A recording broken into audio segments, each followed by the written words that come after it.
Imagine opening your eyes in a cold, unfamiliar hospital room.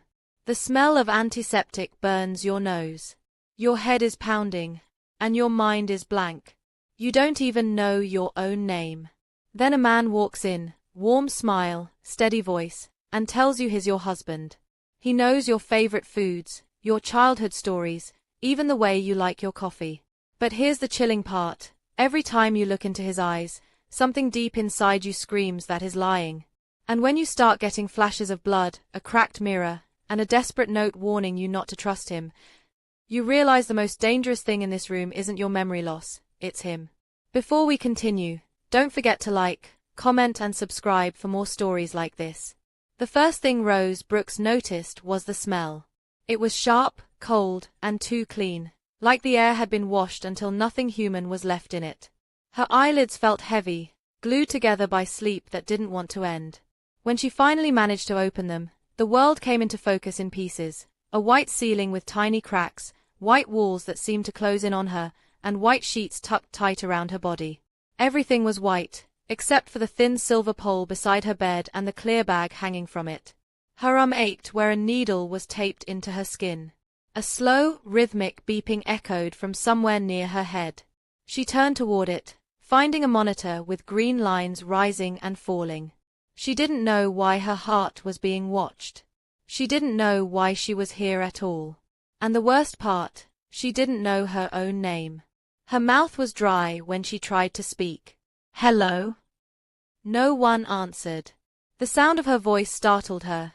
It was weaker than she expected, almost childlike. She tried again, louder this time. "Hello?" There were footsteps. Slow, deliberate.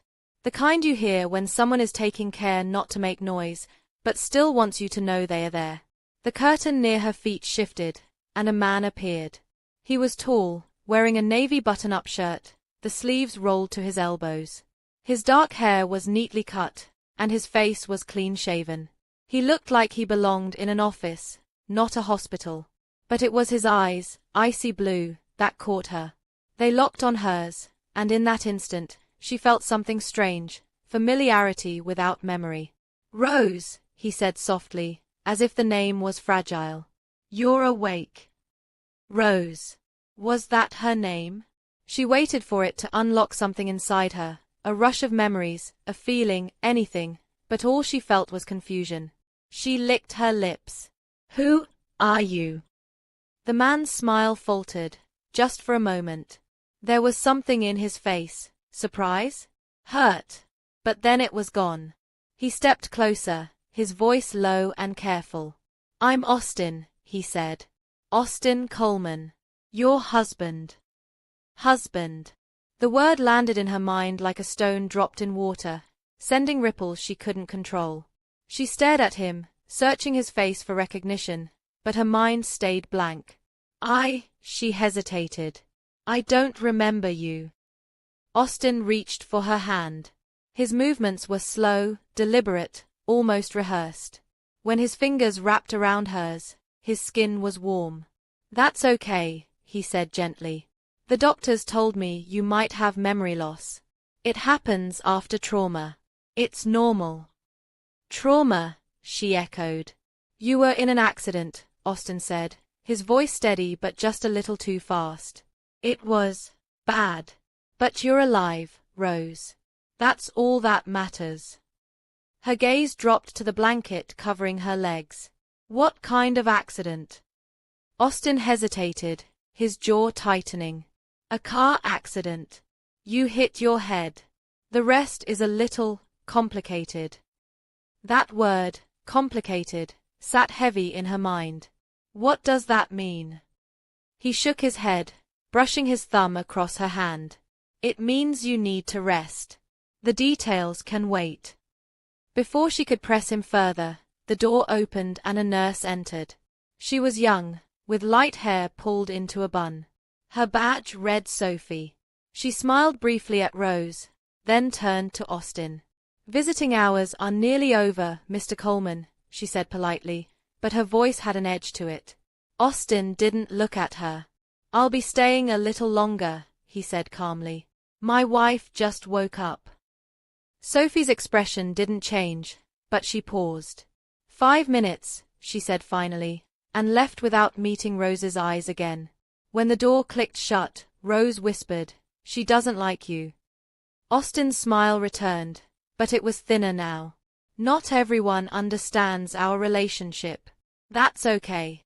You don't need to worry about her." Rose's stomach knotted. She didn't know this man, yet here he was, calling himself her husband, touching her like they'd shared years together. And the worst part? She wanted to trust him.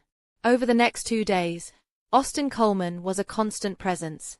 When Rose woke in the morning, he was there, sitting in the chair by her bed, reading from a thick novel. He'd look up when she stirred, smiling like the simple act of opening her eyes was a gift to him. He brought her small comforts, white lilies in a vase that filled the room with a sweet, fresh scent, a soft blanket in a pale blue that felt warmer than the hospital sheets, and a photo frame. The photo inside showed them standing together on a pier. Rose's hair was blown wild by the wind, and she was laughing. Austin's arm was around her shoulders, and his smile was the same as the one he gave her now. "That was last summer," Austin said when she stared at it. "Clearwater Beach. You said it was the best day of your life." Rose touched the glass over the image, searching for the feeling of that day. "It looks nice." "It was," he said. "We stayed at a little cottage by the shore. You loved the mornings, how the air smelled like salt." Her mind tried to picture it, waves breaking against sand, sunlight through gauzy curtains, the sound of gulls. For a moment, she almost believed she could remember it. But then the image faded, leaving her with nothing but a dull ache in her chest. "Do we still live there?" she asked. Austin's gaze softened. "We still have the house. I'll take you back when you're ready." When Sophie came to check Rose's vitals, her tone toward Austin was professional but cool. She worked quickly, speaking only when necessary. But Rose caught the small frown Sophie wore when Austin wasn't looking. The next afternoon, Sophie arrived while Austin was out making a phone call. She checked Rose's chart, then leaned closer. Her voice was quiet. "Are you feeling okay?" "Yes," Rose said slowly. "Why?" Sophie hesitated, looking at the door as if to make sure they were alone. "You've been through a lot. Just make sure you're getting the full story." Before Rose could ask what she meant, Austin returned. Sophie's posture changed instantly, back straight, tone brisk. "Everything looks fine, Mrs. Coleman." She didn't glance at Rose again before leaving. That night, Rose ate dinner from a plastic hospital tray while Austin sat across from her. The soup was thin and tasteless, but she forced it down. "Why does Sophie look at you like that?" she asked suddenly. Austin's mouth curved into a small smile. "Sophie's young. People like her think they can judge things they don't understand." Rose tilted her head. "Understand what?" "How much I love you," he said simply. The words should have warmed her, but instead they left a cold trace along her skin. She set her spoon down. "Austin, what if my memory never comes back?" "Then I'll give you new ones," he replied without hesitation. That night, after the lights dimmed, Rose lay awake listening to the faint hum of the machines. She could hear Austin's slow, steady breathing from the chair beside her. She told herself she should feel safe. She had someone looking after her, someone claiming to love her.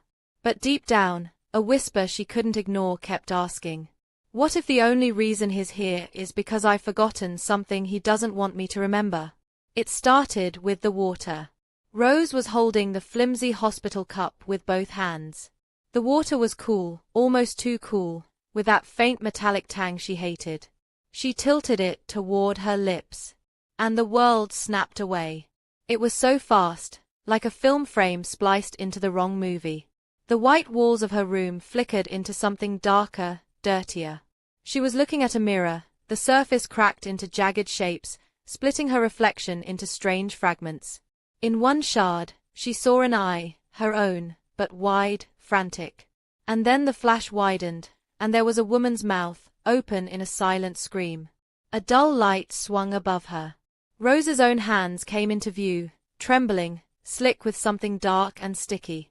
The cup slipped. Water splashed onto her gown and pooled on the blanket over her legs. Rose! The voice yanked her back. She blinked and the cracked mirror was gone. She was in bed again. The beeping heart monitor was steady. The ceiling was white. Austin was leaning forward, eyes narrowed in concern. "What happened?" he asked, already reaching for a towel from the small table beside her. Rose swallowed, still seeing the images in her mind. "I think I remembered something." Austin paused for half a second before his face softened again. "That's good," he said, patting the water away from her gown. "That means your memory's coming back." But her voice was small. It didn't feel like a memory. It felt wrong, like it didn't belong to me. Austin stilled, then gave a gentle smile. Sometimes the brain fills in gaps with dreams or fears after a head injury. It doesn't mean it's real. You've been through a lot. Rose studied him. His voice was calm, but there was a certain smoothness to it, as if he'd rehearsed the words. "Was it about the accident?" he asked. "I don't know," she admitted. "It was just a mirror. Broken. And blood." His eyes flickered. It was tiny, but she caught it. Later that day, Sophie came in to check her blood pressure. Rose sat still as the cuff tightened around her arm. Sophie's voice was light, but her eyes kept drifting to Austin, who sat in the chair flipping through a newspaper. When Sophie bent close to adjust the cuff, she murmured, "How are you really feeling?" Rose glanced toward Austin. He didn't seem to be paying attention. I keep seeing things," she whispered. Sophie's gaze sharpened. "What kind of things?" Rose hesitated. "Flashes. I don't know if they're real." Before Sophie could answer, Austin set down the paper. "Everything okay over there?" His tone was casual, but his eyes were watchful. Sophie straightened. "Blood pressure's fine," she said briskly, and left the room without another word. That night, the flashes came again, this time while Rose was drifting toward sleep. She was in a narrow hallway. There was yelling, muffled by walls. Her heart was pounding. Her bare feet slapped against a cold floor. She reached for a doorknob, her hand slick. She jerked awake, breathing hard. The room was dark except for the glow from the monitor. Austin was asleep in the chair, his head tilted back, arms folded. She lay back, but sleep didn't come again.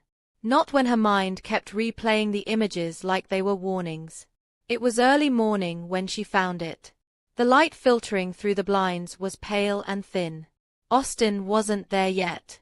Rose was restless, her legs twitching under the blanket. She reached for the bedside drawer to see if there was anything at all, to distract her. A box of tissues. A packet of hospital crackers. A plastic-wrapped spoon. She pulled the crackers out, and that's when she saw it. A scrap of paper, crumpled small, wedged in the corner. Her pulse quickened as she unfolded it. The handwriting was messy, almost desperate. "He's lying. You're not safe. Trust no one." The words hit like ice in her veins. She stared at them until they blurred. Her first thought was Austin. He had to be the he. But then, if that were true, who had left the note? Sophie? Another patient? Someone from her past she didn't remember? Quickly, she folded the paper and slid it under her pillow just as footsteps approached. Austin stepped in, holding a paper bag. "Morning," he said with an easy smile. "Brought you coffee and a muffin. Smells better than the hospital food, doesn't it?" Rose forced her lips to curl. "Yeah. Thanks." She took the muffin but didn't eat it.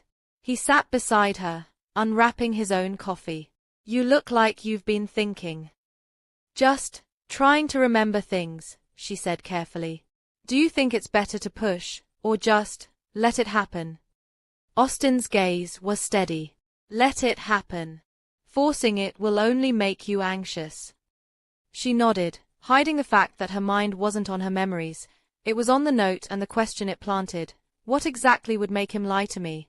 When he stepped out to take a phone call, Sophie came in with Rose's pills. Did you leave me a note? Rose asked quietly. Sophie's brows knitted.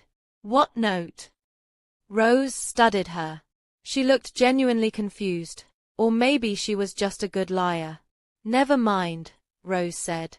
Sophie hesitated, then leaned in slightly. Be careful, she murmured, almost too low to hear. And then she was gone. That evening, as Austin sat scrolling through his phone, Rose lay turned toward the window, pretending to be drowsy. Every rustle of her pillow made the paper shift beneath her head, a reminder that there was at least one person in this building who thought she was in danger. The problem was, she didn't know if that person was trying to save her or scare her. It started with voices. Rose had been lying in bed, trying to distract herself by tracing shapes in the hospital's ceiling tiles, when the calm, everyday hospital sounds shifted. There was a sharper tone now, one that didn't belong. Can't just walk in here like this. Sophie's voice, firm, clipped. A male voice answered, low but vibrating with frustration. I don't care about your rules. I'm not leaving until I see her. Rose sat up a little straighter, a dull ache rising in her temples.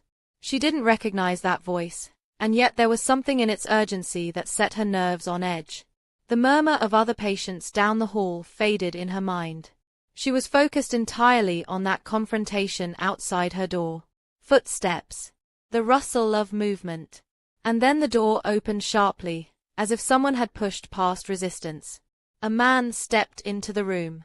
He was tall, broad-shouldered, dressed in jeans and a worn jacket, hair wind-mussed.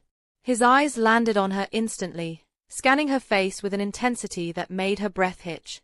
Rose, he said, his voice both certain and careful, as if afraid she might shatter. It's me. Harrison. Harrison Griffin. Her fingers tightened on the blanket. I don't know you. Something flickered in his expression. Pain, but not surprise. Before he could take another step, a shadow moved in the doorway behind him. Austin. His voice was calm, but his body was taut. You need to leave, Austin said. I need to talk to her, Harrison replied, not looking away from Rose. Just 5 minutes. She doesn't want to talk to you, Austin said, stepping forward, placing himself between them.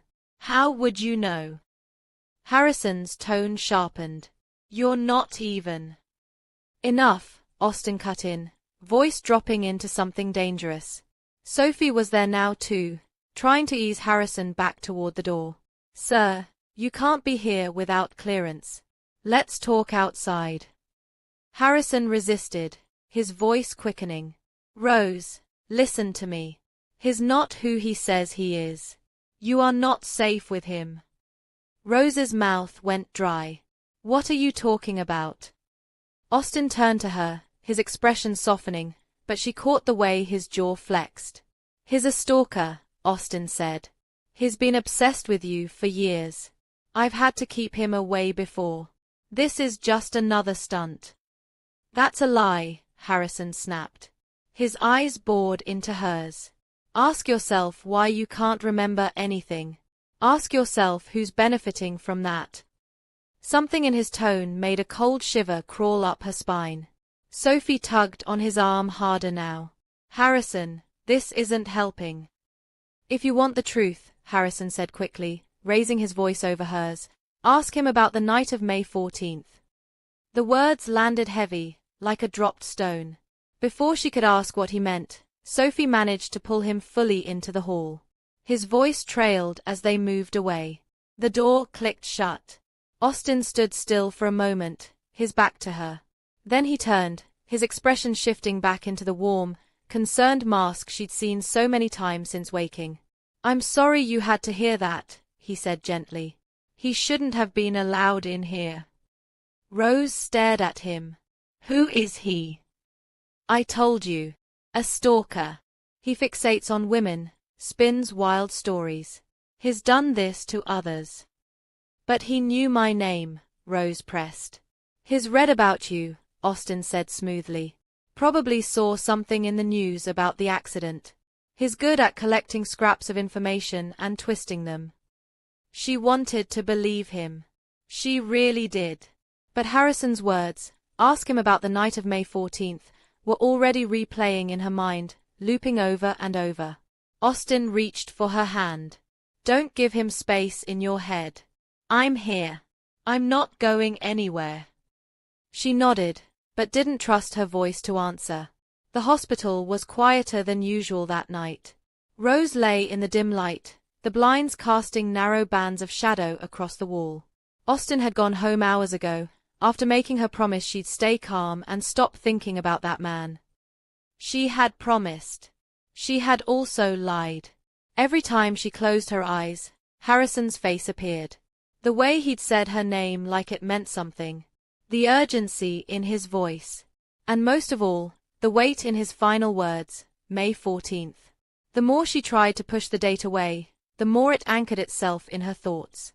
And then the images began. At first, they were faint, blurred flashes she could almost pretend were dreams. But they sharpened quickly. She was in a small, dimly lit room. The air smelled metallic. There was movement on the floor, a man, sprawled awkwardly, his head bent at an angle that made her stomach clench. Blood was pooling beneath him, dark and sticky. Her own hands came into view in the memory, trembling, stained red. The door opened, and Austin was there, stepping inside slowly. His face was calm. Too calm. Rose's eyes flew open. The ceiling above her was just ceiling again, but her pulse was hammering so loud it seemed to echo in her ears. That wasn't a dream. She could still feel the cold floor under her knees. When Austin came the next morning, she was already sitting up, the blanket bunched around her waist. You didn't sleep, he said, reading her face. I remembered something, she said. He went still, just for a fraction of a second. What did you remember? A man, lying on the floor, hurt. There was blood. You were there. Austin didn't blink. Rose, you've been watching too much TV in here. Your brain is filling gaps with made-up scenes. No, she said, her voice shaking. It was real. I could feel it. His jaw tightened slightly before he forced a faint smile. Even if it felt real, that doesn't make it true. Your memory is a mess right now. Some things are better left buried. The way he said it made her chest twist. Better for who? She asked quietly. Austin's eyes flicked toward her, something sharp flashing in them, but then it was gone. For you, he said simply.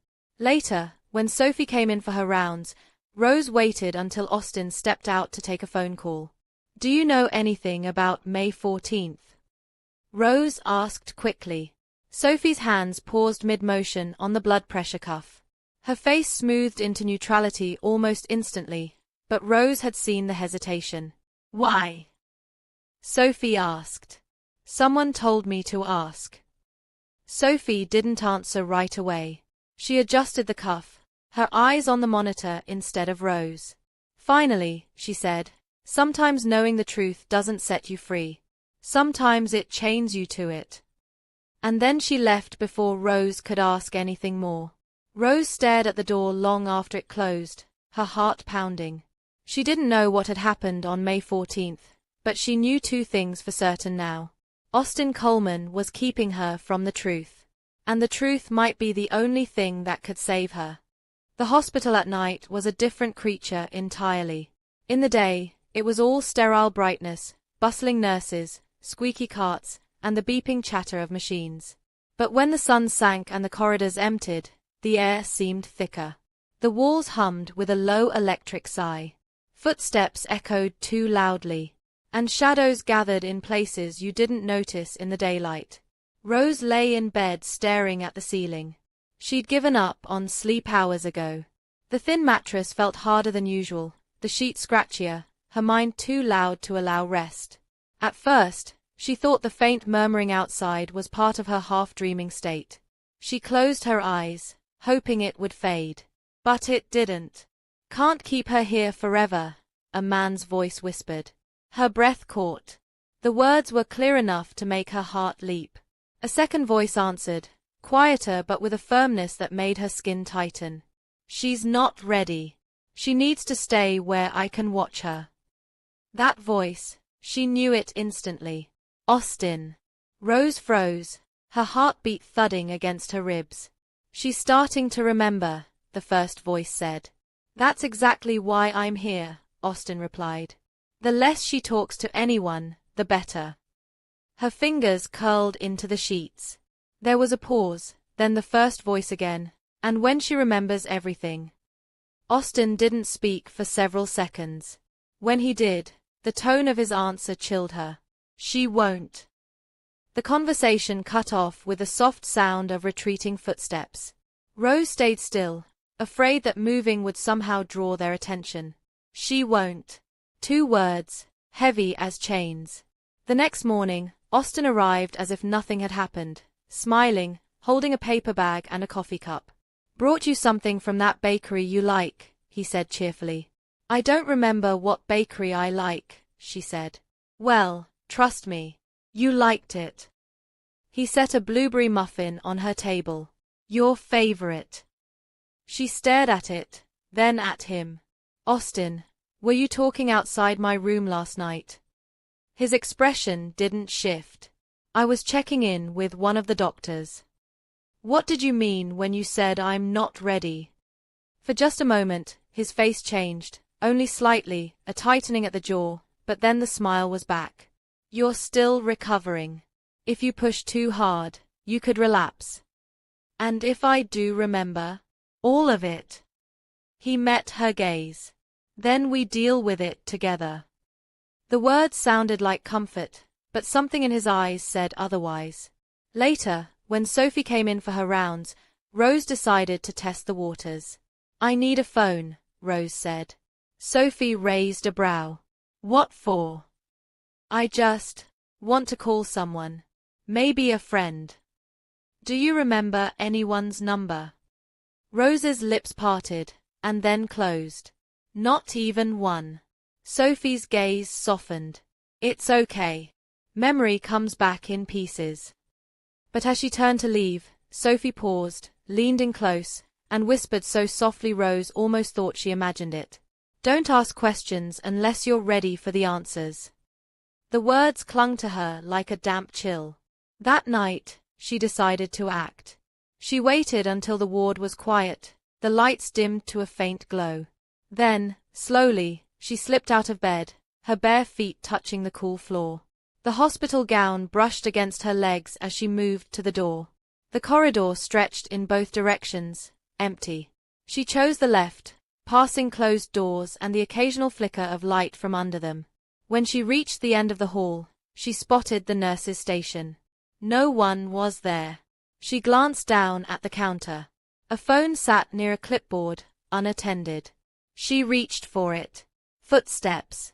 She jerked her hand back just as a tall shadow emerged from the far corner. Austin. Rose. His tone was light, but his eyes were sharp. What are you doing out of bed? I couldn't sleep. He walked toward her, slow and steady, like he was approaching something fragile. The doctor said you shouldn't overexert yourself. I just wanted to walk a little, she said, forcing her voice to stay calm. He smiled faintly, but the edges of it were too precise, too controlled. Come on. Let's get you back. She let him guide her, though her mind was racing. That brief glimpse of freedom, of being outside her room, had only made her want more. The next day, Austin left early, saying he had things to take care of. Sophie didn't say much during her check-in, and the silence between them felt heavier than usual. When the evening came, Rose found herself staring at the small cabinet beside her bed. She didn't remember putting anything in it, but the thought of opening it had been pressing on her all day. Slowly, she reached over and pulled the top drawer open. At first, it was empty, but when she reached toward the back, her fingers brushed something, a thin rectangle. She pulled it out. It was a photograph. Her breath hitched. She was in it, her hair longer, wearing a pale dress she didn't own. She was smiling, but her eyes, Her eyes looked distant. Beside her, Austin had his arm around her waist. Behind them, partially out of frame, was Harrison. His gaze wasn't on the camera, he was looking at her. Rose studied the background, a brick wall with graffiti in bold red letters. The word wasn't fully visible, but she could make out the first part, May. Her pulse quickened. Find something interesting. She looked up sharply. Austin stood in the doorway. I have found this, she said, holding up the photograph. He stepped forward, took it from her fingers. His eyes lingered on it for a moment before he smiled faintly. This was from last year. We went to the riverfront fair. Harrison was there too, trying to ruin the day. You got upset, so I kept the photo hidden. Why? Because it makes you remember bad things, he said simply. Or because it makes me remember the truth. A flicker passed through his eyes, there and gone too fast to name. Then he slid the photo into his jacket pocket. You're tired, he said gently. Get some rest. He kissed her forehead before leaving. But Rose didn't rest. Later that night, she left her room again, this time walking farther. She followed the corridor past the nurse's station, down a stairwell that smelled faintly of bleach. At the bottom, she found a side hallway she'd never seen before. It ended at a locked door with a small window. She peered through. A dim storage room. Shelves. Boxes. And on one shelf, a stack of patient files. Her fingers curled around the handle, testing it. Locked. She heard a sound behind her, light, deliberate footsteps. She turned. Sophie stood there, her face unreadable. You shouldn't be here, Sophie said quietly. Rose swallowed. What's in that room? Things that change everything, Sophie said, her tone low. Go back before you're forced back. Something about the way she said forced made Rose's skin crawl. As she walked back to her room, the photograph and the locked door swirled in her mind like storm clouds. If Austin was hiding photographs, what else was he hiding? The note. The photograph. The whispers outside her door. They had been circling in Rose's mind for days, forming a picture she couldn't quite make out, until now. She couldn't stop thinking about the locked storage room Sophie had led her away from. Austin didn't want her to remember. Sophie had warned her that the room held things that change everything. And Harrison, that stranger who claimed to be her real husband, had looked at her in that photograph like someone who knew her, not just knew her, but cared. Tonight, she was going to see what was inside. Austin had been more watchful lately, like he sensed she was close to something. He lingered in the evenings, sometimes falling asleep in the chair by her bed. Tonight, she had to wait for him to leave. When he finally stood, stretching, he smiled. Back early tomorrow, he promised. Don't go wandering. I won't, she lied. She listened to his footsteps fade, then waited another 10 minutes, just in case. The hallway outside was quiet except for the faint squeak of a janitor's cart somewhere far away. She slid out of bed, padded to the door, and slipped into the corridor. The hospital felt colder at night. Her thin gown did little to keep the chill away, and she hugged herself as she moved toward the stairwell. Her bare feet whispered against the tile. Down one flight. Then another. She turned into the side hallway and stopped at the locked door. The small window revealed the same dim interior, shelves of boxes and files, a faint glow from a single overhead bulb. Her pulse quickened. The lock was old. She pulled the drawer of the nearby cleaning cart, praying for something, and found a ring of keys dangling from a hook. They jingled faintly as she took them, each metallic clink sounding far too loud. The first key didn't fit. Neither did the second. On the third, she heard a click. The door swung open.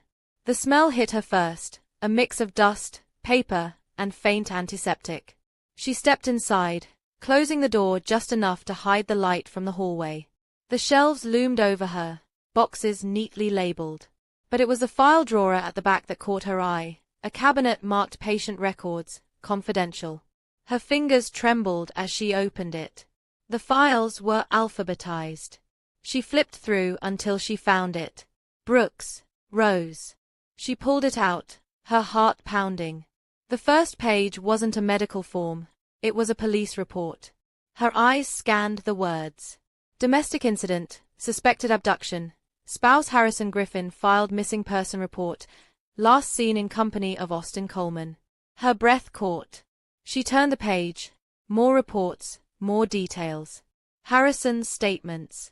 Witnesses who saw her leave work with Austin. Then photographs. Not just the riverfront fare. Others, her in a kitchen she didn't recognize, her sitting on a couch with Austin's hand gripping her wrist too tightly, her eyes unfocused. The last page stopped her cold, a psychological evaluation stating she had been under coercive control for months, and that memory suppression was likely due to trauma, not accident. A sound behind her made her spin. Austin stood in the doorway, looking for something. For a moment, Rose couldn't speak. The file slipped from her fingers, pages scattering across the floor. Austin stepped inside, shutting the door. You shouldn't be here, Rose. She backed away, her spine hitting the metal shelving. You lied to me. I kept you safe. Safe from what? From my own life. My own husband. His jaw tightened. Harrison doesn't love you the way I do. He never did. You were miserable with him, and you were too afraid to leave. I gave you a way out. You took me. He shook his head slowly. I saved you from making the mistake of going back to him. Rose's breathing was sharp, uneven. You made me forget. I helped you forget, he corrected softly. Memories hurt. I took that pain away. The words might have sounded tender to someone else, but to Rose, they were poison. She glanced at the open door behind him. If she could just get past. Austin stepped forward. Come back to your room, Rose. We'll forget tonight happened. No. His eyes hardened. Don't make me carry you. A sudden voice cut through the tension. Step away from her. Austin froze. Rose turned her head. Harrison stood in the doorway, Sophie behind him. You shouldn't be here, Austin said coldly. Neither should you, Harrison replied, stepping inside. His voice was low, dangerous. I told the police where to find you. They're already on their way. Austin's gaze flicked to Sophie. You. She saw the signs, Sophie said evenly. I've been waiting for the right time. Austin's attention snapped back to Rose. For a moment, his face softened again, almost pleading. You'll regret this. No, Rose said, her voice shaking but steady. The only thing I regret is ever believing you. The next moments blurred, Harrison moving forward, Austin lunging, Sophie calling for security. There was shouting, the sound of hurried footsteps. 2 hospital security guards arrived, pulling Austin back as he struggled. His eyes stayed locked on Rose's until they dragged him out of sight. Hours later, the police took her statement. Harrison stayed beside her, his hand steady on her arm, guiding her through the confusion. When it was done, she felt lighter, though exhaustion weighed her down. She looked at Harrison. I don't remember everything yet. You will, he said softly. And I'll be here when you do. The next morning, she left the hospital with him. The air outside was cool, the sky wide and bright. For the first time in what felt like forever, she could breathe. Austin was gone. The lies were over. And the rest of her life was hers again. If this story had you on the edge of your seat, wondering who was telling the truth and who was hiding the deepest lie, make sure you smash that like button. It lets me know you want more gripping, twist-filled mysteries just like this one. Share this with a friend who loves to guess the ending but never quite gets it right. And of course, subscribe and turn on the notification bell, because the next story I have for you will make you question every single person you think you can trust.